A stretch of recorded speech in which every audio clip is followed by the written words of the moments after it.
Covering news where you live. This is 5 News. We've got the top headlines where you live. I'm Tiffany Lee. The Health, Physical Education and Recreation Building at U of A will undergo major renovations starting in just a couple of months. Staff at the university tell 5 News that they always have students in their fitness spaces, and this is the biggest one on campus.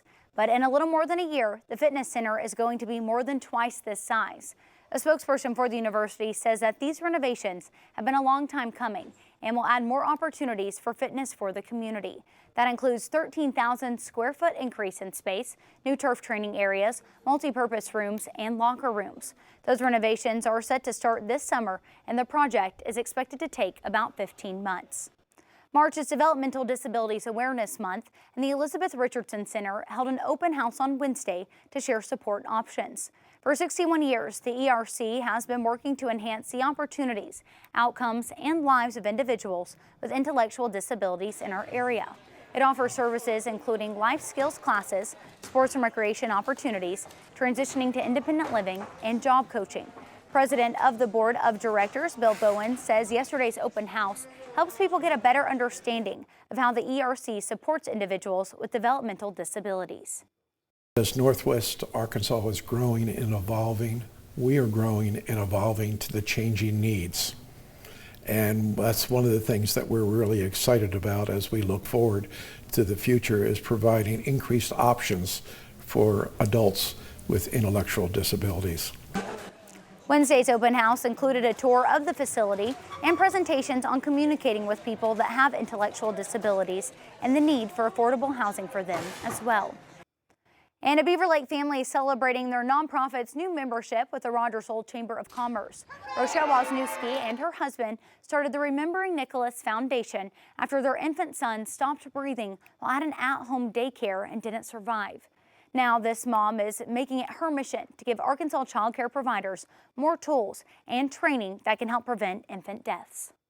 Just making sure they're educated and they have the tools they need, and providing that all for free so that they don't feel like it's a burden, something that they have to do. They show up because they want to. It's helping drive awareness for why it's important to know CPR, to know first aid, and just be aware of safe sleep.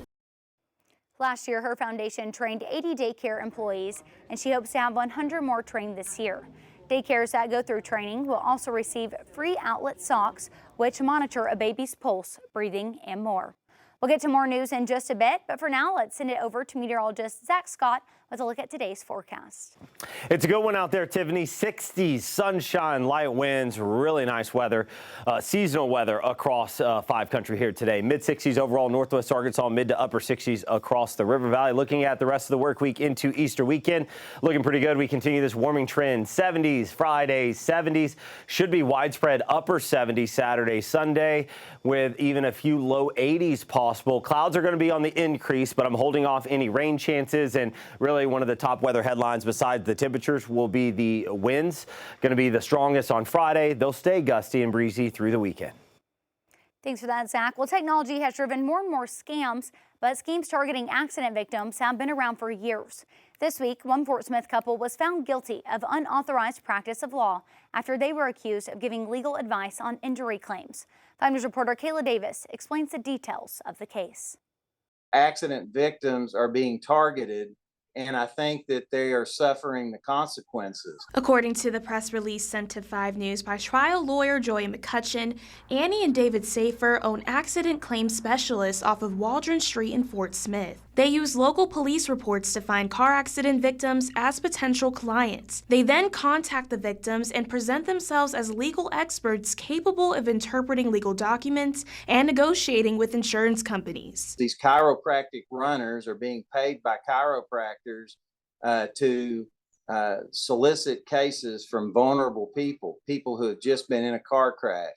Oftentimes they'll show up at their house, they'll call them, they'll text them, and they're relentless. McCutcheon says the victims were directed to a chiropractor in exchange for a referral fee. Several victims testified in trial that they were repeatedly solicited by the Safers to go to Arkansas Chiropractic Group. If they're contacted by a runner, they need to call the prosecutor and give them specifics because it's happening across the state. Joey McCutcheon says his law firm plans to file a civil lawsuit against the Safers and the Arkansas Chiropractic Group. I think they're also paying them for getting these cases settled as quickly as possible so that the chiropractor can make a quick buck. Not all chiropractors are involved in this, but we intend to pursue this to get this predatory practice stopped. Arkansas Chiropractic Group sent 5 News a statement saying Arkansas Chiropractic Group does not condone unauthorized or unlawful practices and terminated its relationship with the staffers promptly upon learning of their arrest and alleged activities. The business owned by the staffers, Accident Claims Specialist, is not and never has been owned or operated by Arkansas Chiropractic Group. Annie Saffer declined to comment. Those are some of your top headlines on this Thursday. We'll continue to follow the news all day. Catch up with us again this evening on your 5 News at 4, 5, and 5:30. I'm Tiffany Lee. Have a great day.